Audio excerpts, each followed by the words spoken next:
Hai, salam sehat untuk kita semua. Ketemu lagi dengan saya, Dr. Gustrin Octaviayu, atau panggil saja saya Dr. Ayu. Pada kesempatan ini saya cuma mau sharing aja kejadian yang saya alami beberapa waktu yang lalu. Kejadian ini lucu sih kalau untuk diingat, tapi ini bagus untuk sarana pembelajaran.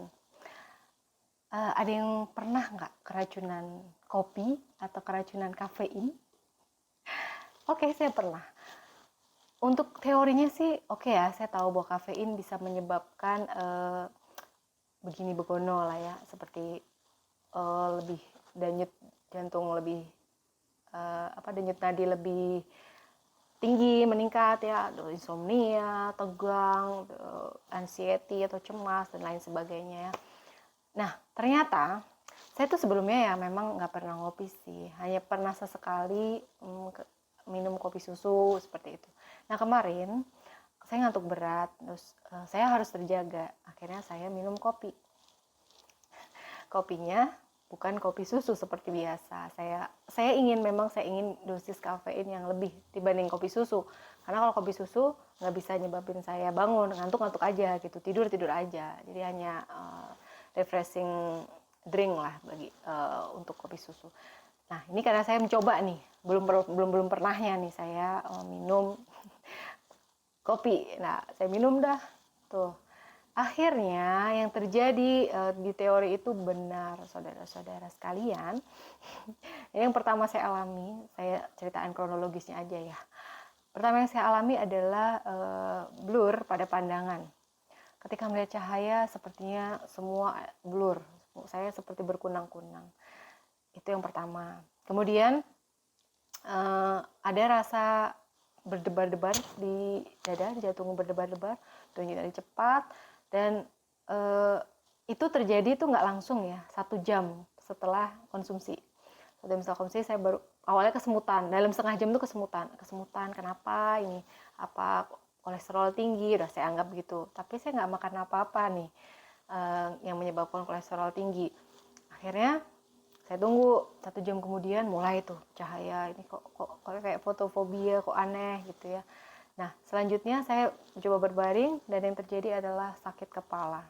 Berat sekali, kepala tuh kayak berat, cenut-cenut. Nah, kalau dibilang ini saya belum pernah mengalami ini. Saya nggak punya penyakit klaster yang sampai sakit kepala harus keluar air mata. Nah, itu saya terjadi itu. Kok bisa ini ada kayak cluster headache kan? Kayak sakit semuanya, terus keluar air mata, kayak panas gitu ya di mata. Ini kenapa? Apa mau flu gitu? Suatu saat itu memang seperti kejadian gejala-gejala pra-flu ya. Saya tunggu lagi. Kemudian akhirnya saya merasa mual dan seperti mau muntah. Nah, saya coba tetap wudhu ya. Waktu itu ada adzan asar, saya tetap wudhu, saya kasih air udah, terus minum air juga. Akhirnya aura tadi hilang, aura yang cahaya-cahaya yang ini hilang gitu. Saya hilang, terus saya mulai bisa melihat jelas, tapi sakit kepalanya enggak hilang gitu. Akhirnya mulai yang perutnya tadi hanya sebah, akhirnya mulai bergejolak, yang kemudian saya minum banyak air, akhirnya muntah. Nah, setelah muntah rasanya tenang, udah rileks itu, udah enakan lagi. Nah, andaikan saat itu saya segera minum, mungkin minum air putih ya, mungkin hasilnya nggak akan separah ini, karena segera muntah, segera selesai masalah ya. Ternyata saya memilih untuk menunggu gimana ya kejadian berikutnya gitu. Dan qadarullah setelah 5 atau 6 jam lah setelah kejadian itu, saya udah mulai tenang, udah hilang lah gejalanya, tinggal lemes aja karena berkali-kali muntah. Nggak tahu kok jadi gangguan banget nih di saluran cerna. Nah, akhirnya muntah sampai berkali-kali, akhirnya lemes kan. Dan saya memilih untuk istirahat, tidur. Paginya kepala masih berat ya, tapi setelah mulai makan, selera makan muncul lagi, makan minum, alhamdulillah sudah normal gitu. Jadi itu ya cerita lucu tapi semoga bisa jadi pelajaran buat para pendengar sekalian, para pemirsa sekalian bahwa keracunan kafein ini bisa terjadi loh, dan kejadian ini tuh lebih kepada gejala di kepala, di jantung, dan kemudian di saluran pencernaan. Sempat sampai ada kesemutan, tapi saya rasa itu efek sementara dan memang nggak lama sih, habis kesemutan barulah keluar sebuah gejala gitu. Nah, sebenarnya apa sih yang harus kita lakukan ketika ada intoksikasi atau keracunan berlebihan kafein dalam tubuh? Yang pertama, minum air ya, yang harusnya minum air putih untuk mencuci, dan pasti akan menimbulkan refleks ingin muntah segera. Kemudian yang kedua, kita bisa menunggu, ya, bisa menunggu, hanya menunggu aja kayak yang saya lakukan tadi, menunggu, efeknya pasti akan hilang sendiri, insya Allah.